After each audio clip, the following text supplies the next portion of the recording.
You are again warm welcome to this session. And as the theme for the session is very dear to our everyone's heart, or it's close to everyone's heart, because India is going through that particular transformation when it comes to Make in India, and our Prime Minister's vision is also Make in India through Atmanirbhar Bharat. So we are at a juncture in the pet food industry. This topic is of importance as well as of relevance for all of us, considering entire pet care industry. So I will not take much of time, and I will start with Mr. Prabhakar. And since you have been representing the feed meal, very specifically the Taiyo group, which is well-known, acclaimed name into the sector, and you have established presence into the ingredient as well as the raw materials and also into the applications. So the one simple question, sir, to start the discussion is, how do you see the market for Indian manufactured product into the global context? So maybe your thoughts, because you have been expertise into that, that should really help. Yeah, first we started only for India market only. Then we explore into international market, we participate in the exhibition. That time customer will ask, we want in our own brand. That time we feel we want to supply our own brand or their brand. But at least we need to enter in the market. We say, yes, we will do your brand. So contract manufacturing their brand. If they're buying the 2 product in their brand, 5 product in my brand. So I enter the market. The similar thing, when I come to India, we started contract manufacturing in India also. If I say no, it goes to Thailand or any other country. So last year we did only in India alone, we did 5 crore business in contract manufacturing. So the future business is contract manufacturing is a huge.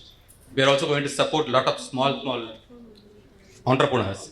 So coming year we have a signed agreement with big companies, almost 12 crores for contract manufacturing. And when you see the overall global market, as you said, the contract manufacturing was the right intervention to start with, because it also brings down the cost of production, cost of manufacturing, cost of capex and everything, because it has its own advantages. But do you see any specific difference when you're operating in a contract manufacturing model or a purely a manufacturing model? So maybe that is helping us in totality as a... Yeah, because we have a capacity, the huge capacity. We are using underutilize our capacity. So the balance capacity we want to help other people. Also we are getting revenue from that also. Yeah, and thanks for that. I will move on to Mr. Chetan, and Mr. Chetan, thanks for again having you here. And since we are talking about manufacturing as well as Make in India, and we know it is something to do with the infrastructure, it is something to do with the capex, investments, as well as capabilities, resources. What do you see that being a manufacturer of pet food in India, what are the key challenges that a manufacturing sector is facing in India? Good evening, everybody. I'm Chetan, and that's a very good question. We started off with exports in the year 2001, and along the line till 2023, the basic what few points I could put together is labor and capital. The first one. I won't keep it very long. I'll just touch on them. So, and if later on, if anybody wants to know anything in detail, I'll be more than happy to address those questions. Skilled labor versus capital. Now, labor and skilled labor is involved a lot in our business, but the labor in India is not very efficient, and skilled labor is not very easily available. It's at a cost. So then you need good machinery. So if you need good machineries, you need to raise capital. So raising capital is not easy in India, and it's expensive compared to the world. Then we come to quality and quality standards. Like we need to, if we are making food is for export. It is always taken as it's compared to human food. The manufacturing practices used by foreign companies for manufacturing food is they almost equal it to human food. They're willing to overlook something, but it's very difficult to go by their standards and have that kind of mental attitude for having GMP, especially for pets, because the concept in India is just picking up now. We in the urban and smaller families, and we understand the importance of pet as a pet and as an individual, or as but still the workers at the lower level, they don't understand that. So it's very difficult to convince them that you have to be that careful. Then raw material, sourcing of raw material, that's a challenge. Then we have availability of quality machinery. We have to import most of our machinery, which is good and which lasts you for some time. And importing machinery in India is expensive because indigenous technology is just picking up now. So it's expensive. For that, again, you need capital. And also we have import duties on machineries. But I think they do write off the duties if you are exporting. Then we have an ambiguous business environment. The business environment is not uniform for every manufacturer. So if you're in different states, they all have different policies. There's no uniform policy for this. And then there is an absence of expertise in the market for pet food. So these are the basic challenges that we have faced over the years, and it is getting better. And with the domestic market improving, getting more organized, it is helping the companies with a standardized or GMPs. They're helping them to come out better for the Indian market. And Thank you. Mr. Chetan, I think this is a very, very critical topic, considering we are all aware that pet food industry and pet care industry has a huge potential, and there is a huge opportunity for growth.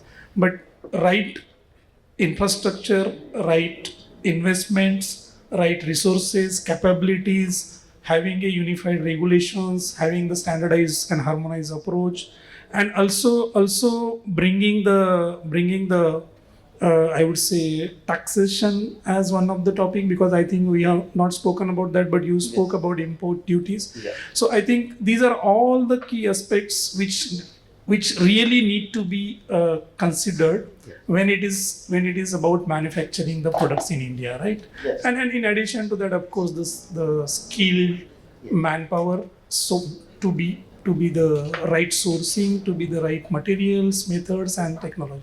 I think this is very important. And now I will just move on to Dr. Shashank, because Shashank don't need an introduction, and you have been into the industry.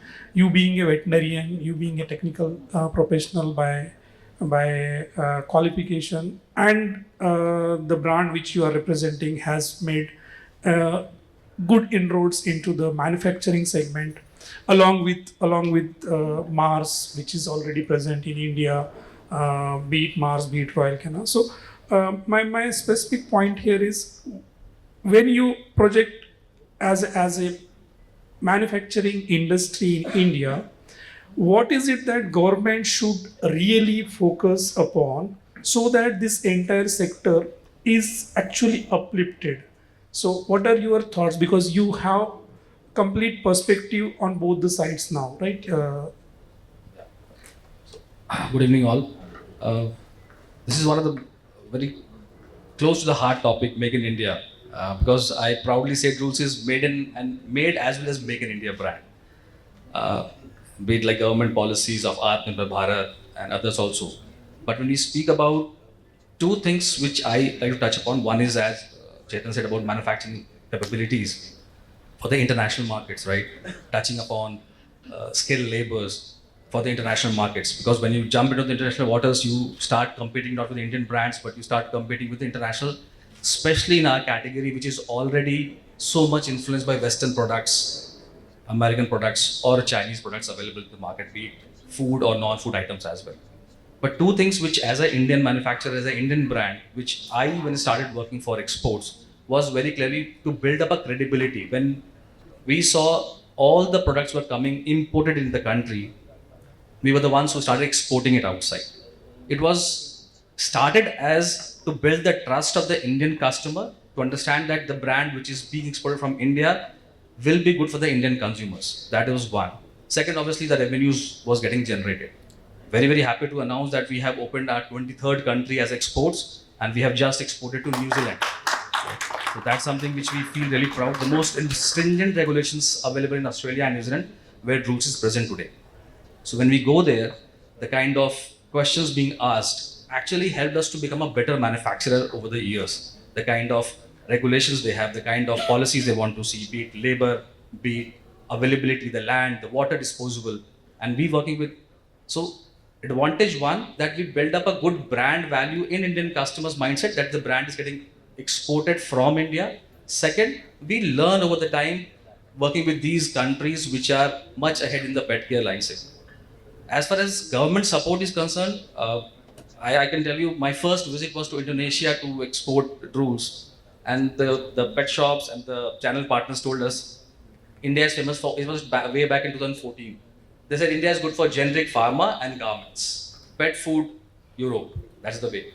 But now when I approach them, and a lot of people approach us, looking at the packaging, the way the product has been designed. I think most of you must have seen our new premium line Signature, which Bitu is heading. The whole international flavor has come in there. It's not about focusing for the export market, but India has the capability to take up that premium kind of products also. But now we're getting requests from all these bigger countries also, with Russia, with Europe, with South Africa, Brazil, to export products from Indian market as well. So on the way, the trust for the Indian customer has been built, and the learning happened to become as efficient as any international player in the global platform.